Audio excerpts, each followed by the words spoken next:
கணவன் மனைவிக்கு மத்தியில் ஐக்கியம் இல்லை என்றால் மறுபடியும் சொல்கிறேன், அந்த குடும்பம் தேவனுடைய ஆசீர்வாதத்தை இழந்து போகிறது. எதுக்கோ தெரியாதுங்க, ஏவாள் கனியை புசித்து ஆதாமுக்கு அந்த கனியை கொடுத்தால், ஆதாமும் அந்த கனியை புசித்தான். பின்பு இயேசு அங்கே வந்தார். எங்க இருக்கீங்க கேட்டாரு. ஒளிந்து கொண்டிருக்கிறோம் என்றார்கள். அப்படின்னு சொன்னது ஆதாம். புசிக்க கூடாத கனியை புசித்து இருக்கலாம் அப்படின்னா, ஆண்டவரே சாப்பிடக்கூடாதுன்னு சொன்ன கனியை சாப்பிட்ட ஆண்டவரே, புத்தி கெட்டு போய் சாப்பிட்டுட்ட ஆண்டவரே, மன்னிச்சிருங்க ஆண்டவரே அப்படின்னு சொல்லியிருந்தா நல்லா இருந்திருக்குங்க. நான் அப்படி சொல்லல. நீங்க கொடுத்தீங்க தானே, அதோ அந்த ஸ்திரீ அப்படின்னா தேவனே கேள்வி கேட்கிறான். உண்மையில யார் என்ன இதெல்லாம் சாப்பிட வச்சது? நீங்க கொடுத்த இவருக்கா தானே? அவ தானே கொடுத்தா, அதனால தான் சாப்பிட்டேன், அதனால சாப்பிட்டுட்டேன். ஏவாள நிந்திக்கிறான். ஆனால் சரி, ஒருவேளை ஏவாள் தான் கொடுத்தான்னு வச்சுக்கலாமே. உங்க புத்தி எங்க போச்சு? ஆமாவா இல்லையாங்க? ஏவாள் அந்த கனியை கொடுத்தால் தேவன் சொல்லியிருக்கிறாரு ஆதாம் கிட்ட அந்த கனியை சாப்பிடாதன்னு. அவன் அந்த கனியை கொடுக்கும்போது நிறுத்திருக்கணும் தானே. ஒரு நிமிஷம் இரு, தேவன் சாப்பிடக்கூடாதுன்னு சொல்லியிருக்கிறார், இப்ப நீ எதுக்கு சாப்பிட்ட? புத்தி இல்லையா உனக்கு? இப்ப எனக்கு எதுக்கு வந்து கொடுக்குற அப்படின்னு சொல்லி நிறுத்தி இருக்கணும்ல மாப்பிள்ள. அவங்க கொடுத்தாங்களாம், இவரு சாப்பிட்டுட்டாராம். இப்ப யார் மேல குற்றம் சுமத்துறாரு?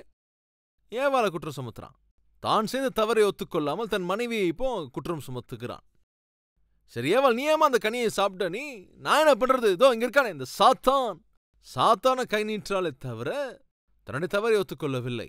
மறுபடியும் சொல்கிறேன், இப்படியே ஒருவர் மீது ஒருவர் குற்றம் சுமத்திக் கொண்டே இருந்ததினால் என்னாச்சும் தெரியுமா உங்களுக்கு? வெளியே துரத்தப்பட்டார்கள்.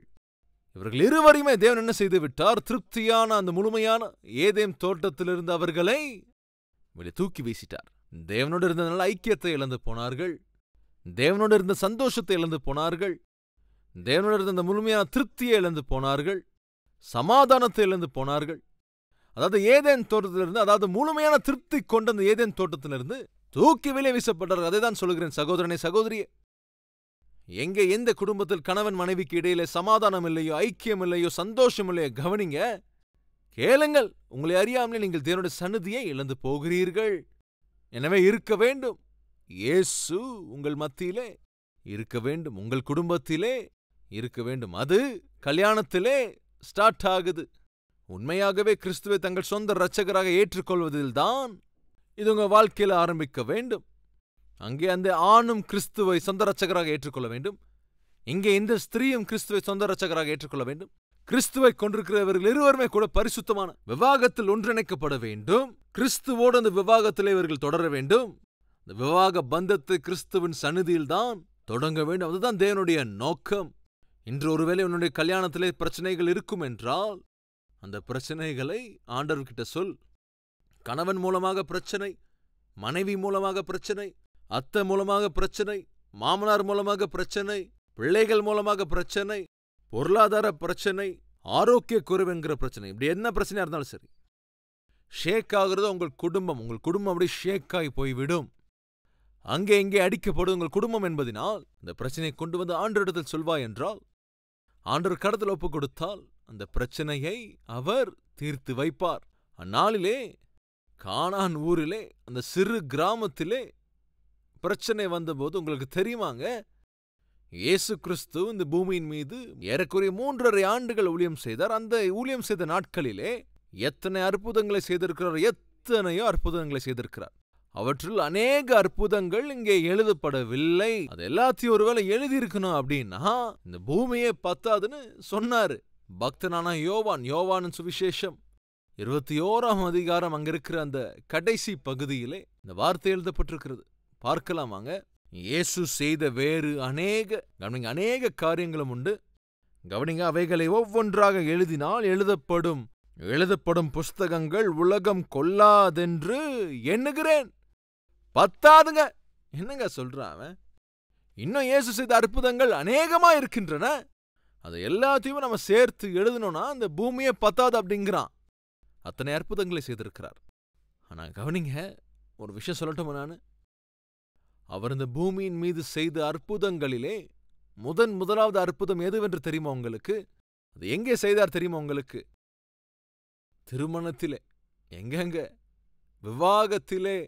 கானான் அப்படிங்கிற அந்த ஊரிலே ஒரு விவாகத்திலே அங்க ஏற்பட்ட அந்த பிரச்சனையை தீர்த்து வைப்பதற்காக இயேசு முதலாவது ஒரு அற்புதத்தை அவர் செய்தார். அப்படின்னு என்ன அர்த்தங்க?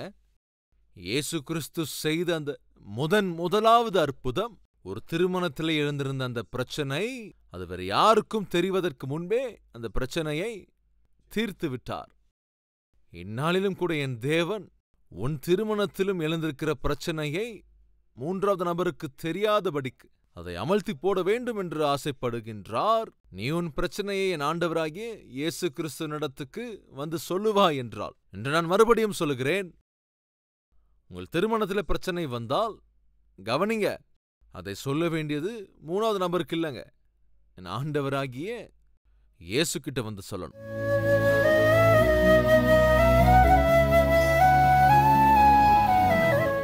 மகா பரிசுத்தமும் அன்பும் நிறைந்த பிதாவே, கல்யாணத்துல பிரச்சனை எழுந்தால் யாரால் அதை தீர்க்க முடியும்? அந்நாளிலே ஒரு திருமணத்துல பிரச்சனை வந்தபோது, அந்த குடும்பம் அன்று அவமானப்படுத்தப்பட இருக்கும்போது, 4 பேர் அவர்களை பார்த்து சிரிப்பதற்கு முன்பு வேற யார்கிட்டையும் சொல்லாமல் உம்மிடத்துக்கு வந்து அந்த பிரச்சனையை சொன்னபோது எவ்வளவு அற்புதத்தை செய்திருக்கிறீர் அப்பா. யாருக்கும் தெரியாமலே இந்த பிரச்சனையை நீர் தீர்த்து வைத்திருக்கிறீர். ஆண்டவரே அப்பா, இன்று யார் குடும்பத்தில் பிரச்சனை வந்திருக்கின்றதோ, குடும்பம் என்பது மிக விலையேற பெற்றதென்று, விவாகம் என்பது மிக கனமான ஒன்று என்பது, அப்பா நீர் செய்த அற்புதங்களிலே முதலாவது அற்புதம் அது ஒரு விவாகத்தில் தான் என்பதை அப்பா உம்முடைய வார்த்தை எங்களுக்கு தெரியப்படுத்துகிறது. அன்றது ஒரு சின்ன கிராமம், அது ஒரு சிறிய குடும்பம், இருந்தாலும் ஒரு அற்புதத்தை செய்திருக்கிறப்பா. இன்று நம்மள் கூட அநேக சிறிய குடும்பம் இருக்கின்றன. அப்பா, எங்கள் வாழ்க்கை ரொம்ப சிறியதுதான், எங்களுடைய பிழைப்பு ரொம்ப சிறியதுதான். ஆனாலும் எங்களை பற்றி கொண்டிருக்கிற அந்த மகா பெரிய தேவன் அப்பா, எங்கள் வாழ்க்கையில் மகா பெரிய அற்புதத்தை செய்யக்கூடிய நபர் நீர்தானப்பா. உமக்கு எங்கள் நன்றிகளை, துதிகளை, ஸ்தோத்திரங்களை ஏறெடுக்கிறோம் ஆண்டவரே. மாற்றமில்லாத எங்கள் கணவரை மாற்றுங்களப்பா. மாற்றமில்லாமல் இருக்கும் அந்த மனைவியை மாற்றுங்கப்பா. மாற்றமில்லாமல் இருக்கும் பிள்ளைகளை நீர் மாற்றுங்கப்பா. எதிர்காலத்தை மாற்ற வேண்டும் என்று இயேசு கிறிஸ்துவின் நாமத்தில் வேண்டிக் கொள்கிறோம் பிதாவே. ஆமென்.